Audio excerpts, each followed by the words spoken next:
नमस्कार मित्रांनो. 2024च्या महाराष्ट्र विधानसभा निवडणुकीत महायुतीने बहुमताचा आकडा पार केलाय. त्यामुळे आता पुन्हा एकदा महायुती सरकार स्थापन करणार आहेत. तर बघूया नेमकं कोणत्या पक्षाने किती जागा जिंकल्या आहे. महाराष्ट्र विधानसभेच्या या निवडणुकीमध्ये महायुतीला 233 जागा जिंकण्यामध्ये यश आलंय. तर महाविकास आघाडीला फक्त 49 जागा जिंकता आल्या आणि इतर 6.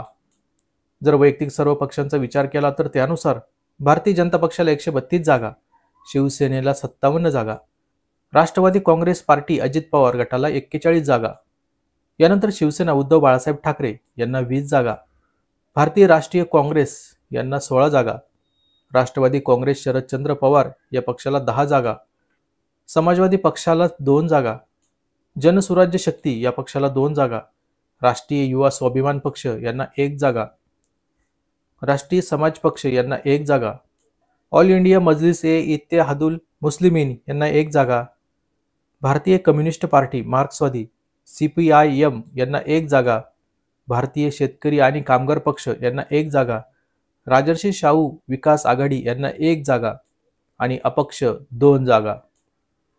तर अशा प्रकारे पक्षनिहाय हे निवडणूक जिंकलेल्या पक्षांची यादी आहे किंवा इतक्या जागा यांना मिळालेल्या आहेत. पण यात कुठेही मनसेचं नाव नाहीये.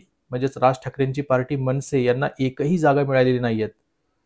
आणि यात दिसतंय की महायुतीला क्लिअर मॅन्डेट म्हणजे पूर्ण बहुमताने त्यांचा विजय झालेला आहे. त्यामुळे राज्यात पुन्हा एकदा महायुतीचे सरकार बनणार आहेत. पण महाविकास आघाडीचा मात्र मोठा पराभव झालाय. तर या सर्व गोष्टींमध्ये लाडकी बहीण योजनेचं प्रमुख कारण आहेत.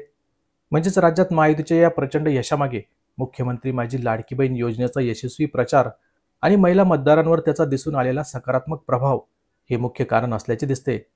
तसंच आतापर्यंत कधीच झालं नव्हतं इतक्या मोठ्या प्रमाणात महाराष्ट्रात प्रथमच महिला मतदार मतदानासाठी बाहेर पडल्या. महायुती पुन्हा सत्तेत आली तर लाडक्या बहीण योजनेच्या रकमेत वाढ केली जाईल असं प्रचारादरम्यान महायुतीच्या नेत्यांकडून वारंवार सांगण्यात येत होतं. तसंच सध्या देत असलेल्या 1500 रुपये या रकमेत वाढ देखील करून देण्याचं आश्वासन मुख्यमंत्री एकनाथ शिंदे यांच्याकडून देण्यात आलं होतं. आणि या सर्व कारणांमुळेच महायुती एवढा मोठा विजय खेचून आणण्यात यशस्वी ठरली. भाजपसहित अजित पवार गटाची राष्ट्रवादी काँग्रेस आणि एकनाथ शिंदे यांची शिवसेना या पक्षांनी लाडकी बहीण योजनेचा जोरदार प्रचार केला होता. आणि राज्यात अनेक महिलांच्या खात्यात या योजनेमुळे पहिल्यांदाच पैसे आले. तर अनेक महिलांनी पहिल्यांदाच बँकेत खाते सुद्धा उघडली. अशातच ऐन दिवाळीच्या तोंडावर महिलांच्या खात्यात पैसे आल्याने ही योजना महिलांमध्ये प्रचंड लोकप्रिय झाली. विशेषतः ग्रामीण भागातील महिला स्वतःच्या हातात पैसे आल्याने त्या अत्यंत खुश झाल्या. आणि याचाच परिणाम म्हणून यंदाच्या निवडणुकीत महिला मतदारांच्या टक्केवारीत पहिल्यांदाच मोठ्या प्रमाणात वाढ झाल्याची दिसली.